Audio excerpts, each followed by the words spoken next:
Bienvenidos a un programa más de No Tu Salud. El día de hoy tenemos la visita del doctor Sergio Zavala Pérez. Él es oftalmólogo, egresado de la Universidad Autónoma de Nuevo León, hizo su especialidad en oftalmología en el Hospital Universitario de la misma universidad en Monterrey, Nuevo León, el cual también es fundador del Colegio de Oftalmólogos del Estado de Guanajuato y un gran amigo además. Bienvenido, Sergio. Muchas gracias a ti por la invitación y con el gusto de estar, en este importante medio de comunicación. Pues uno de los objetivos de nuestro programa, Sergio, es que tiene que ver mucho con la prevención pues, de las enfermedades, se puede decir, más comunes que atacan a la población. Y en este espacio quisimos que nos hablara, saber qué representa la visión en el ser humano. Fíjate que es una pregunta muy interesante. Todos cuando nacemos, lo que queremos es ver desde que nace un bebé, y luego el bebé pues quiere ver. El bebé se guía por imágenes visuales que se incorporan al cerebro. Es una extensión del sistema nervioso central. Aproximadamente un 10% de todos los estímulos corporales tienen relación con la vista, y los estímulos nerviosos tienen relación el 90% con los ojos. Entonces es uno de los sentidos más importantes hoy en día, que nos permiten mantener a lo mejor un estado de vida, digamos, consciente hacia la realidad. Seguramente hace muchos años en la formación del ser humano el olfato y el gusto eran importantes. Creo que ahora es la visión la que ocupa el primer lugar y es por lo tanto uno de los órganos sensoriales más importantes para darle sentido a nuestra existencia. Desgraciadamente a veces la gente, hasta que de veras no tiene un problema, el que no ver bien, el que aparece algo en sus ojos, pues es cuando acude al oftalmólogo. Cuando yo creo que, como dices tú, el preservar este sentido es muy importante para la vida, y del cual a veces la gente pues ya acude al final cuando pues ya existe el problema, ¿no? Entonces, yo quería preguntarte, pues ¿a qué edad sería lo ideal acudir con el oftalmólogo, o cada cuándo debería acudir con el oftalmólogo? Mira, no hay un parámetro exacto para decir de tal a tal edad. Lo que sí te puedo decir es de que hoy en día, sobre todo los matrimonios jóvenes que ya tienen más información de carácter médico, son más sensibles ante cualquier enfermedad. Si te fijas, no solamente se percatan de algún problema de carácter auditivo, inclusive hay unas pruebas que se llaman tamices, que son para detectar antes de que el bebé nos manifieste algo. En los problemas oculares es muy importante que los papás o el pediatra que asiste al recién nacido o el médico que asiste al recién nacido se percate de hacerle o que le haga una revisión cuando menos visual a simple vista de algún problema que detecten al recién nacido, como cuáles, por ejemplo, el estrabismo. Si el bebé nota que un ojo está completamente desviado. Cuando se alinean los ojos, alrededor de los 6 meses ya deben de estar alineados los dos ojos. Alineados quiere decir que se dirigen hacia el mismo lugar los dos, o que volteen a ver a alguien con algún estímulo. Antes de esa edad, el bebé puede estarle hablando y él puede dirigirse a cualquier lugar sin que le llame la atención. Pero ya después de los 6 meses no. Cuando es muy evidente la desviación ocular, cuando es muy evidente que un ojo le lagrimea mucho, cuando es muy evidente que un ojo se ve blanco, o sea, cuando hay algo que ya no entra dentro de un rango normal, entonces debe de ir en forma inmediata. Ahora bien, si nosotros no detectamos nada en el bebé, lo ideal es revisarlo alrededor de los 4 años de edad. ¿Por qué? Porque la capacidad sensorial del ojo termina su desarrollo hasta los 6 años. Y si lo revisamos entre los 4 y los 6 años, nosotros podemos reactivar esa capacidad sensorial.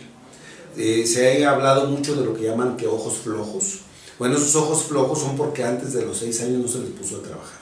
Entonces, sí es una buena edad los 4, porque ya el niño coopera un poco más, y más ahora que ya los invitan por ahí a los kinders o a los maternales, en donde ya les enseñan ciertas habilidades.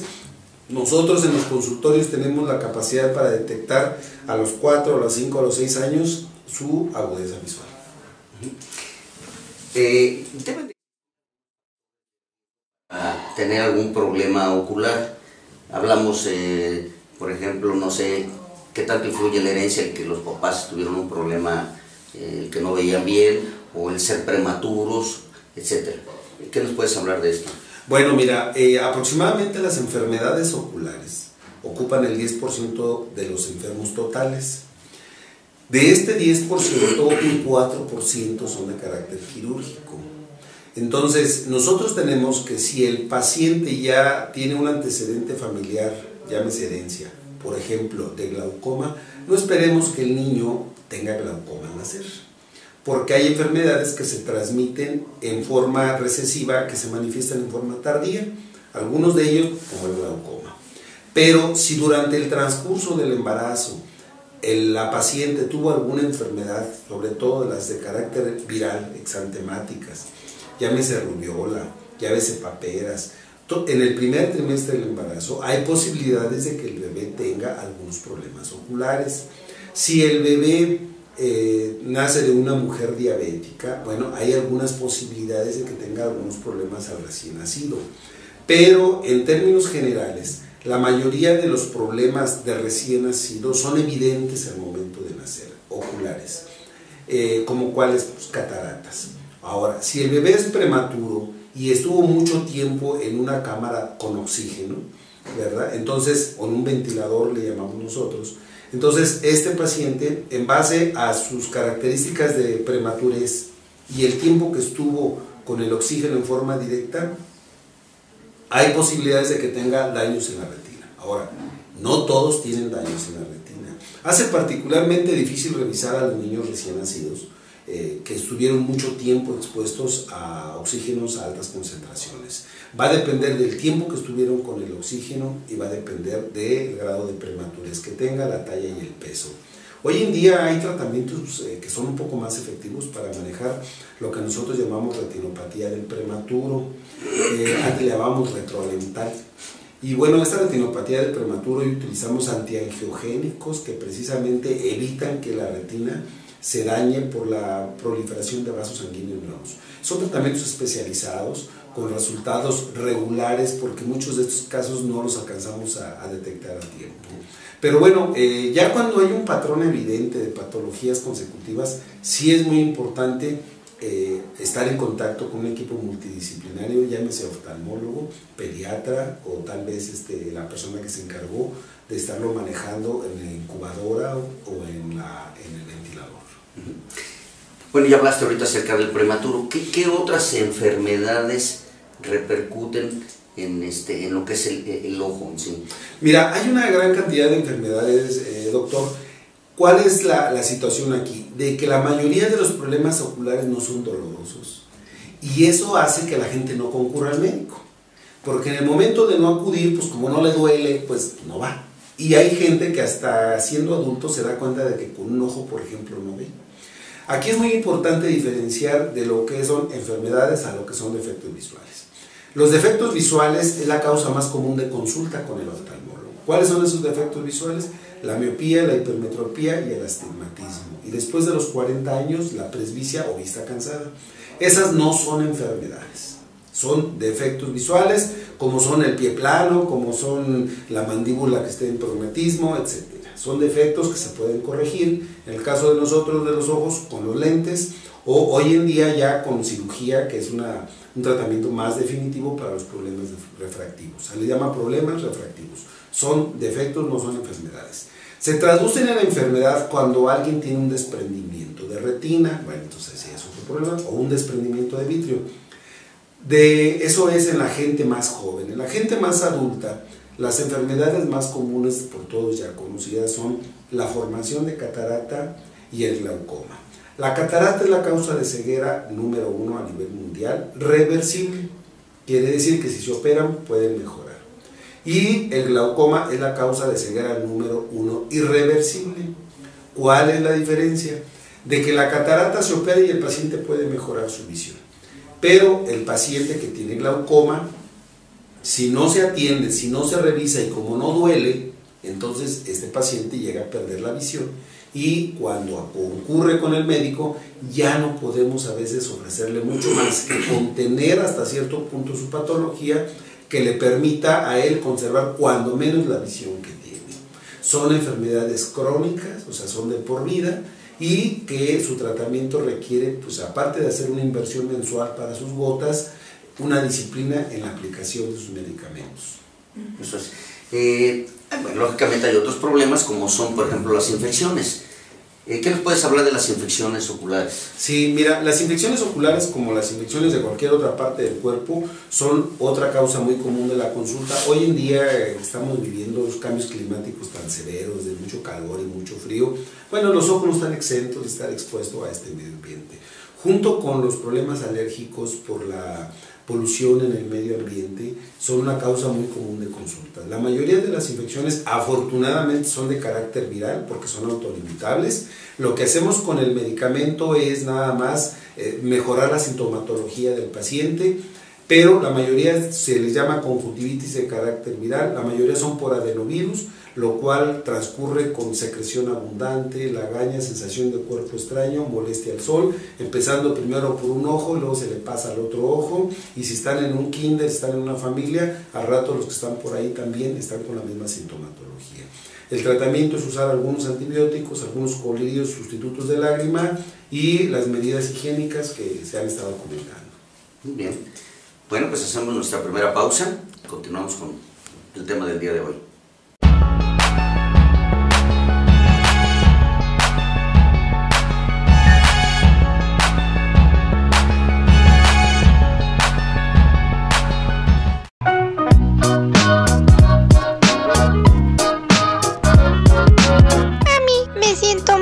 ¿Qué te duele? Vamos con un especialista. Doctor Valeriano Fuentes López, médico pediatra, 8º piso, Conjunto Florida.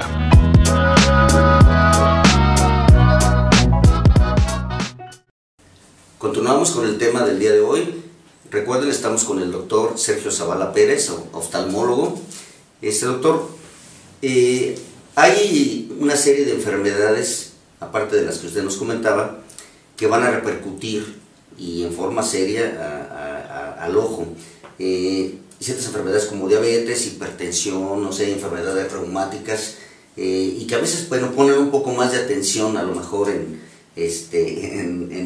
la enfermedad en general, pero muchas veces a nivel ocular pues no es tanto la prevención. ¿Qué nos puedes hablar del daño que pueden ocasionar este tipo de enfermedades? Fíjate que lamentablemente México es un país en donde existen muchos diabéticos, aproximadamente 12 millones diagnosticados con la enfermedad de la diabetes mellitus, y de estos habrá otros 10 millones no diagnosticados.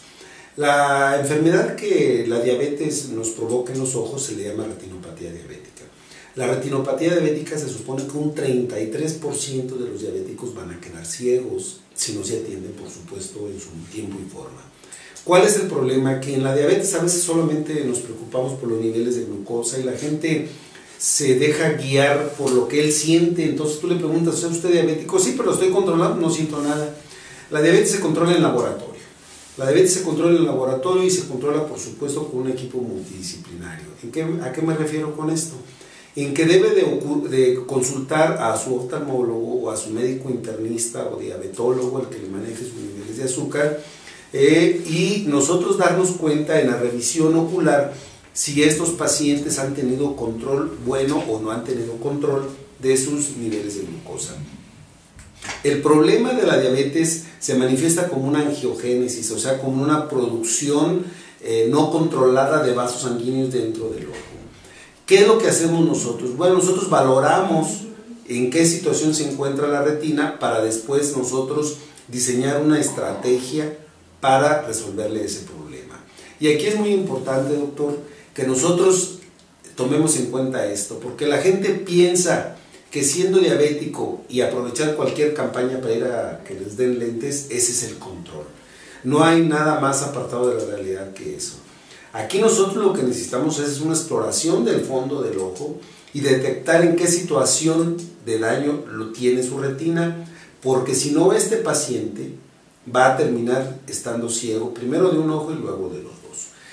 El hecho de que tenga una retinopatía diabética ya no controlada origina que estos pacientes, en un lapso de entre 8 y 10 años de padecer su azúcar, terminen con una discapacidad visual.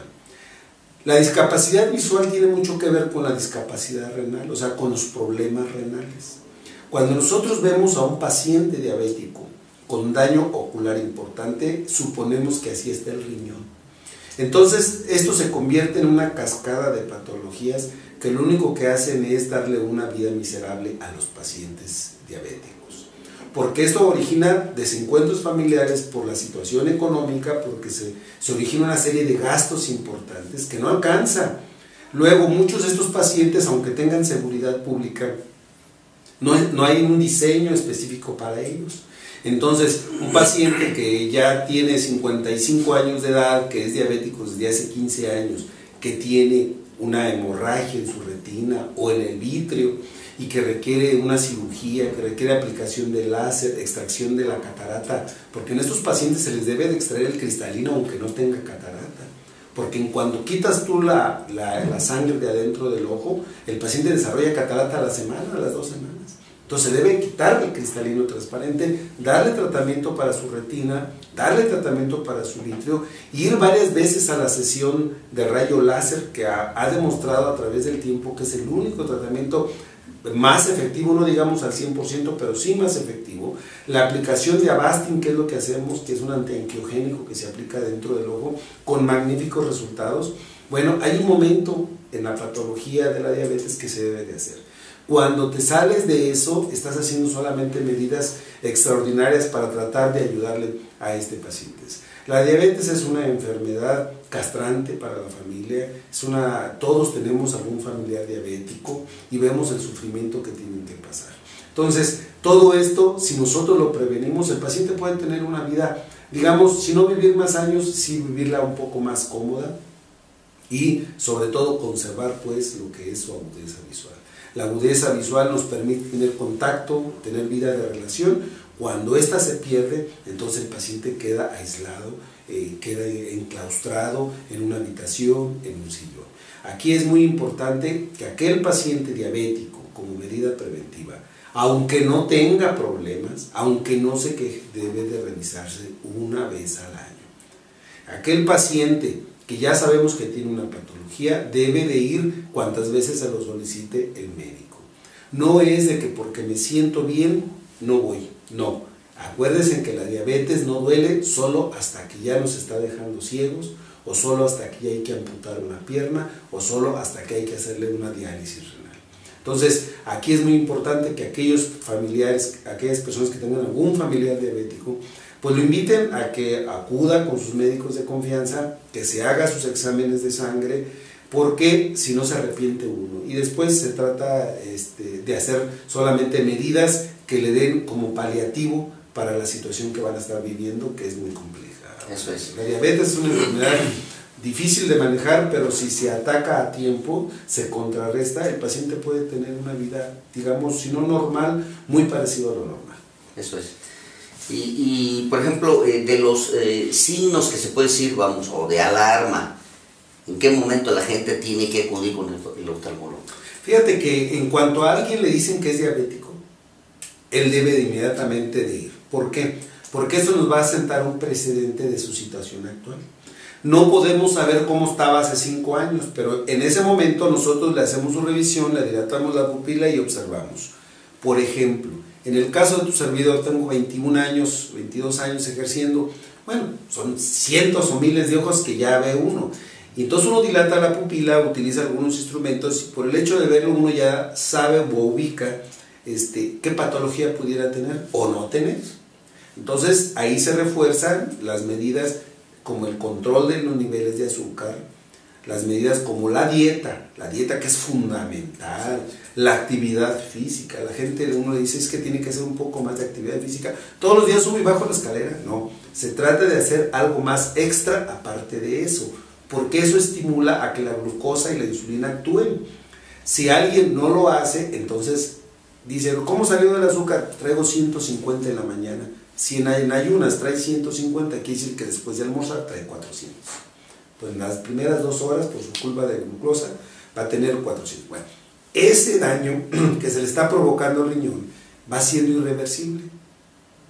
Llega un momento en que por muchos meses va a tener niveles de 150 a 200 en la mañana, y eso le está originando ya una pérdida de proteínas a través de la función renal. Entonces, este paciente está empezando a tener ya problemas incipientes. Pero si el paciente sigue su buen control de la dieta, su buen control de ejercicio, su buen control de la glucosa, su buen control de los lipoproteínas, de las grasas, del colesterol, una dieta y sobre todo una actitud hacia la enfermedad. Porque uno de los problemas que detectamos es que muchos no están conformes con ser diabético. Piensan que es una especie de castigo, pero todos sabemos que la dieta del diabético es una dieta sana, que todos, aunque no fuéramos diabéticos, la debiéramos seguir. Entonces, esto nos va a ayudar mucho a que los tratamientos posteriores al paciente diabético den mejor resultado. Mira, por ejemplo, alguien que nunca se ha dado láser y llega a tener una hemorragia, el pronóstico es muy diferente a aquel que muchas veces se le ha dado láser y llega a tener una hemorragia. A esos pacientes les va muy bien, le sacas la sangre, le sigues dando láser y conserva su visión. Pero aquellos que nunca se dan un tratamiento de nada, llegan a tener una hemorragia, les quitas tú la sangre de dentro del ojo, les aplicas el láser en ese momento y desarrollan una complicación gravísima, muy difícil de manejar, muy costosa, que se llama glaucoma neovascular. El paciente tiene presiones muy altas en el ojo, que hay que ponerles a veces una válvula, que se utiliza válvula de Ahmed. Estos pacientes, la finalidad de todos esos procedimientos solamente es calmar el dolor, ya no devolverle la visión. Entonces, los resultados van cambiando y todo eso se puede prevenir si llevamos una secuencia en nuestras revisiones con el doctor. Pero no ir cuando él crea, no, es ir cuando se le indica, que eso es muy importante. Muy bien. Acerca de, ya que estás tocando el tema de la prevención, ahora con la tecnología, la computación o simplemente el ver la televisión, ¿qué cuidados debe de tener la gente para protegerse de este tipo de problemas?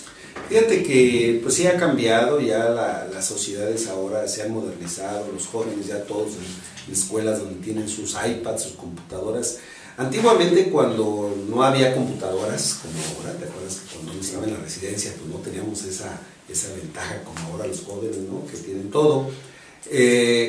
Empezaron a salir algunos lentes con un filtro ámbar que servían para el uso de la computadora porque se pensaba que la energía que estaba desprendiendo la computadora nos podía hacer daño.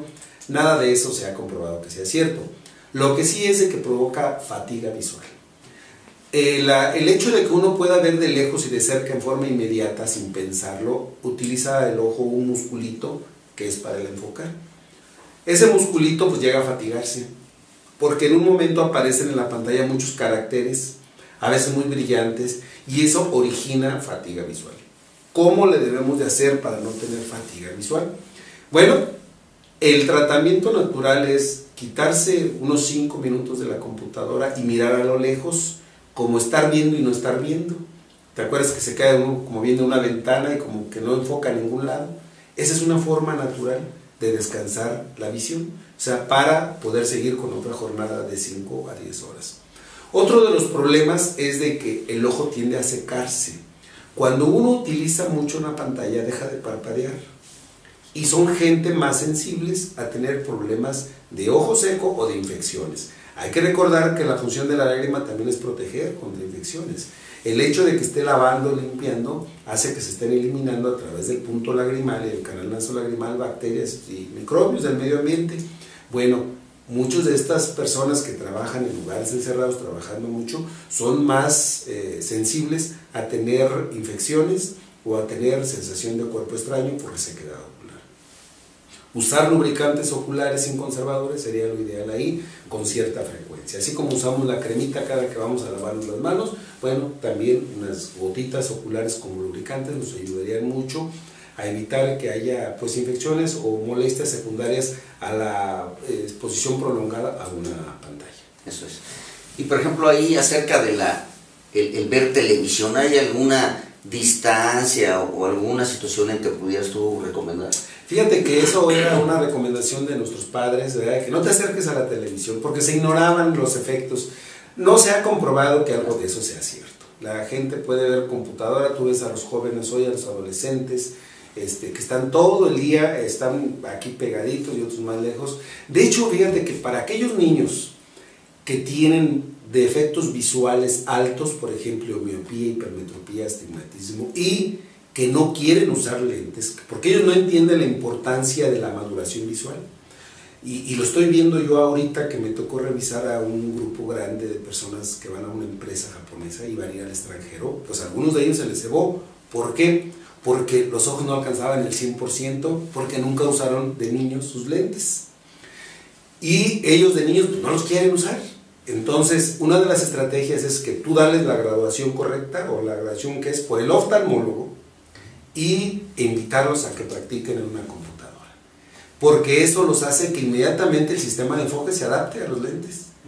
Y entonces ellos ya no van a querer usar una computadora si no traen sus lentes. Y como le destinan varias horas al día, después los traen todo el día. Y esa es una estrategia para que practiquen. Antes se les decía que la lectura, pero no quieren leer. Entonces tú les recetas sus lentes, póngalos a leer, no, pues no quieren leer.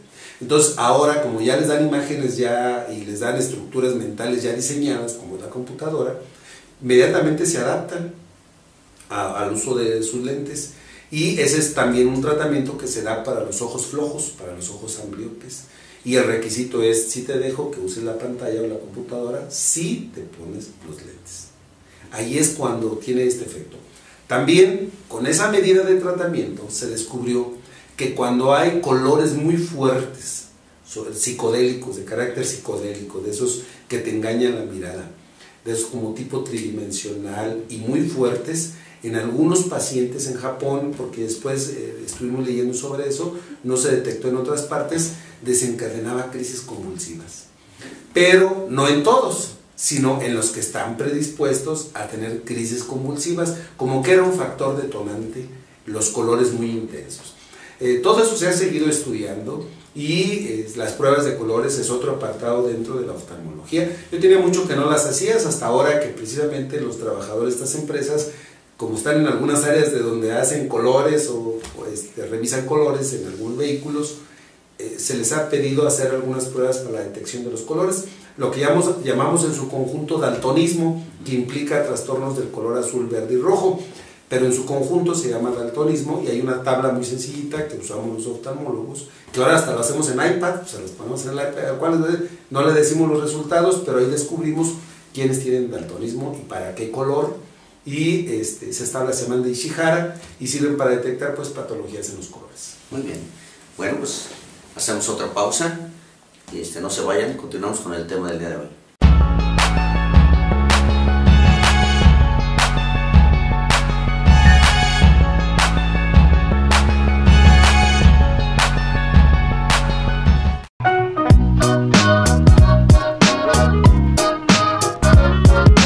Mami, me siento mal. ¿Qué te duele? Vamos con un especialista.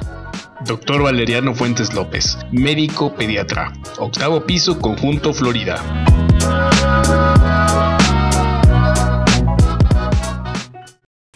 Bueno, continuamos con la última parte de la charla del día de hoy. Doctor Sergio Zavala, ¿qué nos puedes comentar acerca de los tratamientos actuales para problemas visuales?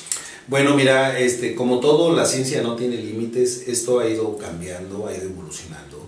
Y yo, bueno, en los 20 años que tengo de ejercer la oftalmología, he notado inclusive yo mismo cambios en los tratamientos de muchas patologías.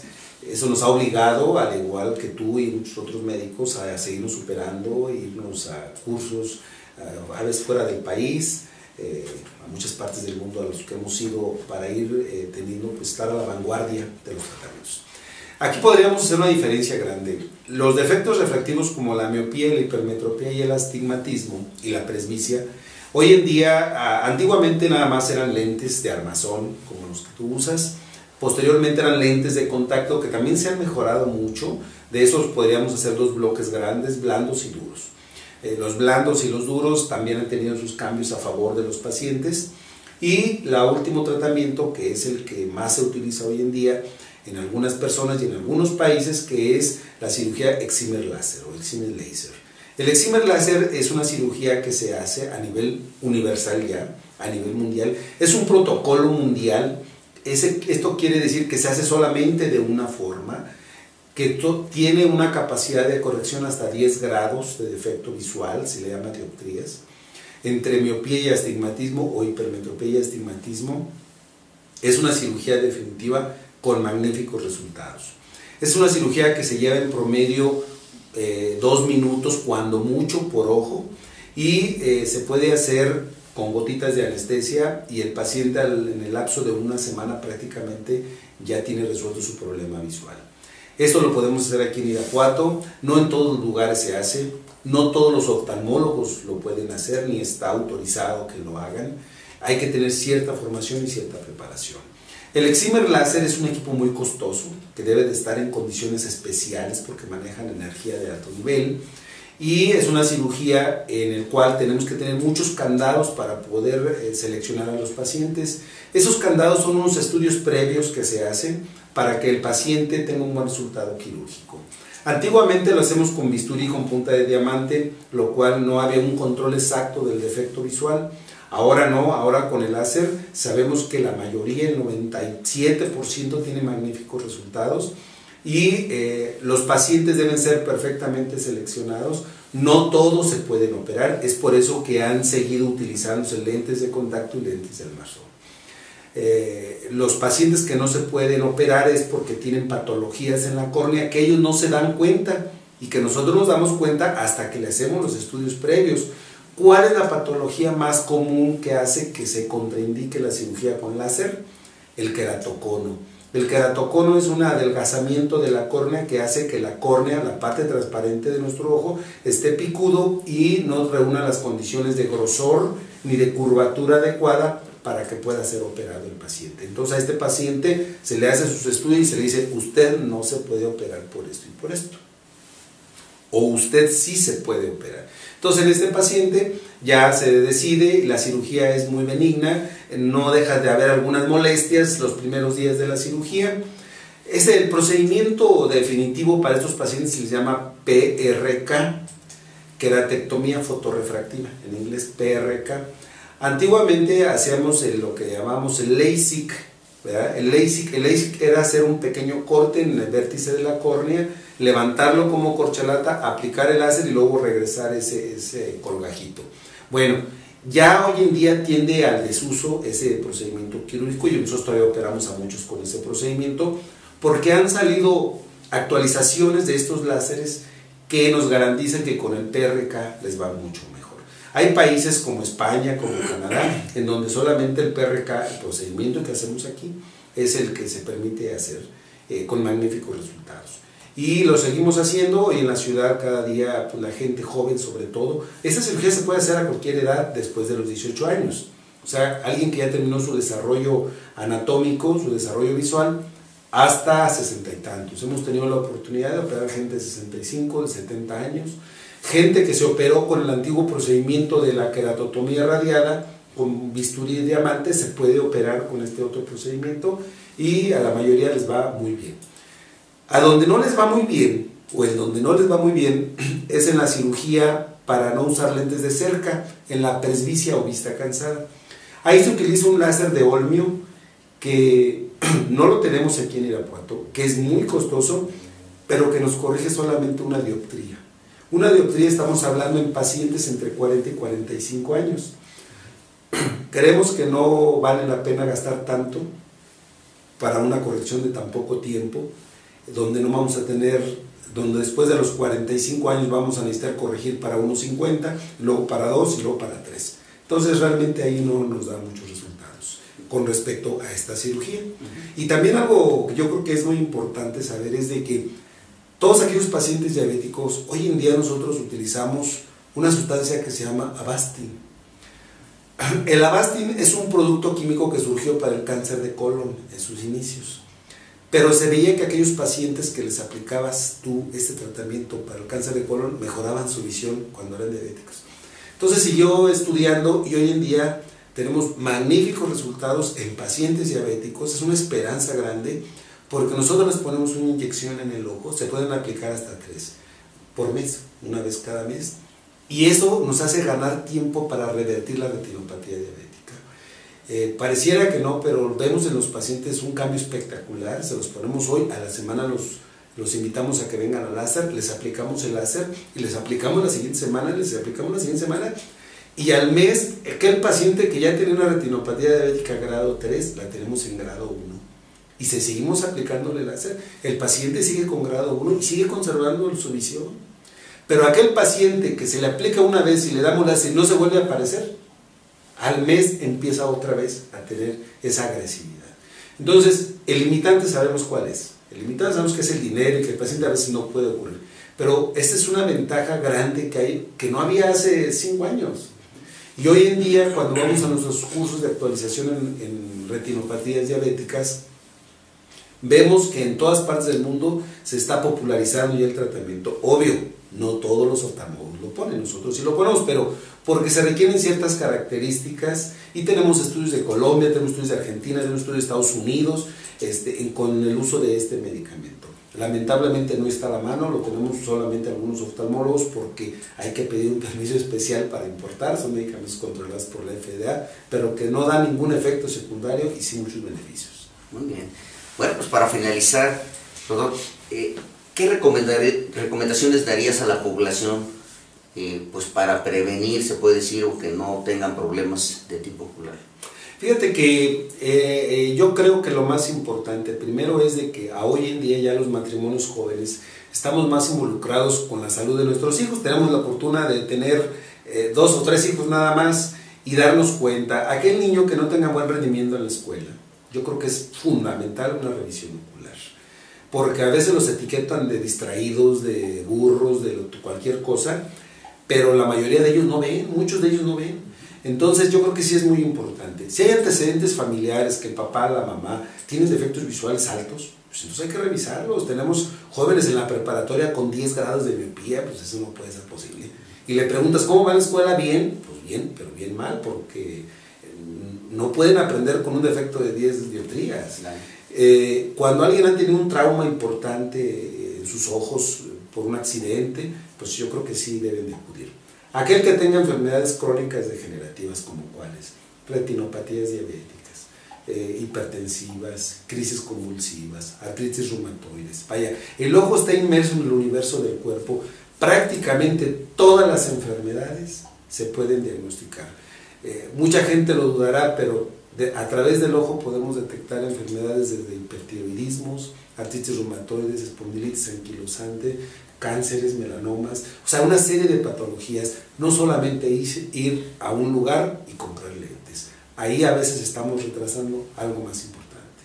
El glaucoma, por ejemplo, aquí es muy importante. El glaucoma se diagnostica desde hace muchísimos años, tanto así que todo el cuadro clínico que nos describe San Francisco de Asís es el de un glaucoma de ángulo cerrado, que es el 10% de los glaucomas. San Francisco de Asís se quedó ciego por glaucoma de ángulo estrecho o ángulo cerrado, y todas las narraciones que nos dan de sus molestias nos está describiendo perfectamente lo que llamamos ahora glaucoma de ángulo estrecho. Entonces estoy hablando de 1400 y fracción.